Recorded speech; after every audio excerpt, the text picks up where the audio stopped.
attention. Memory, electricity. Assalamualaikum warahmatullahi wabarakatuh. Alhamdulillahirrabbilalamin.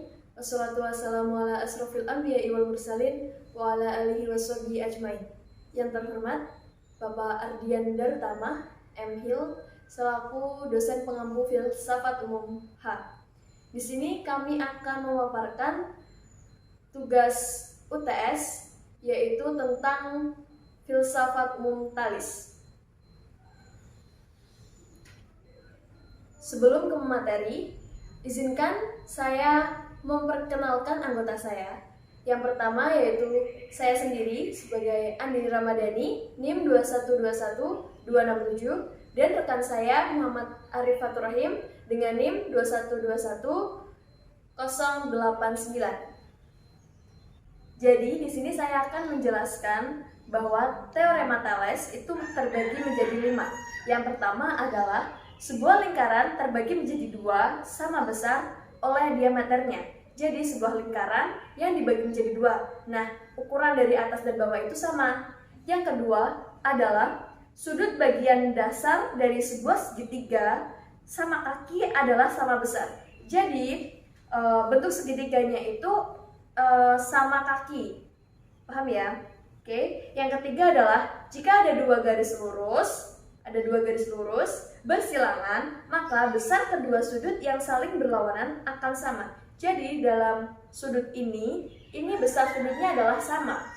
Kemudian yang keempat adalah sudut yang terdapat di dalam setengah lingkaran adalah sudut siku-siku. Nah, ini ada setengah lingkaran. Nah, dalam setengah lingkaran ini terdapat sudut siku-siku yang membagi menjadi 2. Jadi sini ada sudut siku-siku yaitu besarnya 90 derajat.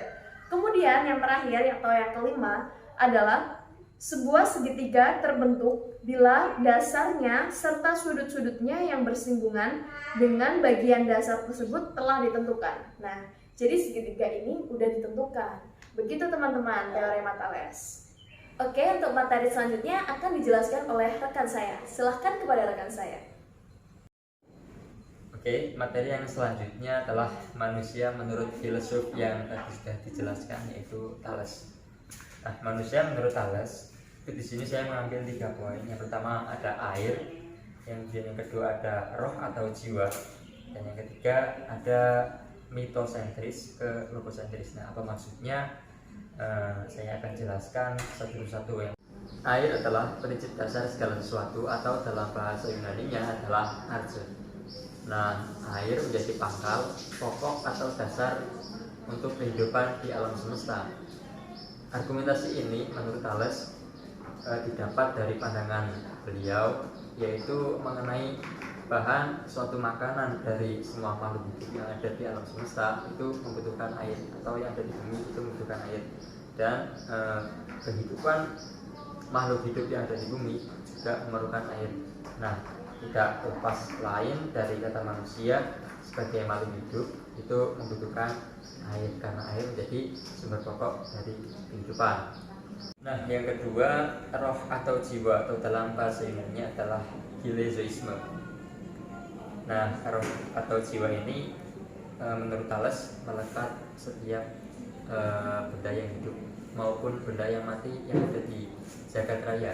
Nah, kita sebagai manusia, sebagai benda yang hidup atau makhluk yang hidup, pasti setiap manusia memiliki jiwa. Oke, yang ketiga atau yang terakhir ada mitosentris ke logosentris. Maksud dari mitosentris ke logosentris ini apa? Yaitu manusia menurut Thales pada zaman tersebut itu masih berpikiran tentang mitos-mitos, atau masih percaya dengan mitos-mitos pada zaman tersebut, atau bisa disebut juga dengan mitosentris. Nah, maksud dari logosentris, Thales ingin mengubah pola pikir manusia tersebut menjadi pola pikir yang berdasarkan pada logika, bukan pada mitos-mitos. Itu juga merupakan dari salah satu visi Thales untuk dapat mengubah pola pikir manusia tersebut.